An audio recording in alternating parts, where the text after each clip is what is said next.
आज मैं आपको एक कहानी सुनाने जा रही हूँ जिसका शीर्षक है आधी धूप आधी छाँव। तो चलिए शुरू करते हैं। एक दिन का हाल है। बादशाह ने बीरबल पर खफा होकर उसको अपने नगर से बाहर निकाल दिया। बीरबल हर हाल में खुश रहने वाला था। वह नगर से बाहर किसी ग्राम में जा बसा। इस प्रकार वास करते करते कई महीने व्यतीत हो गए।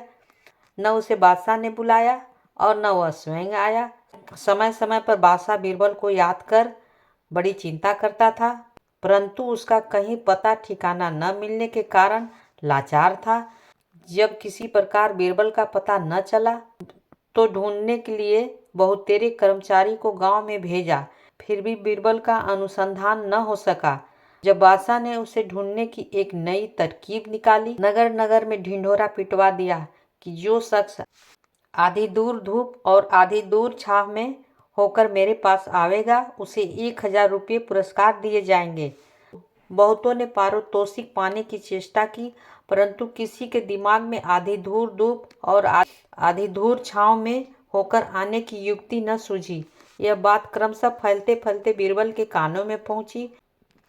उसने अपने पड़ोस के एक बढ़ई को बुलाकर बोला, तुम एक चारपाई अपने मस्तक पर रखकर बादशाह के पास जाओ और कहो कि मैं आधी धूर धूप और आधी धूर छाँव में होकर आपके पास आया हूँ, अतएव मुझे पारितोषिक मिलनी चाहिए।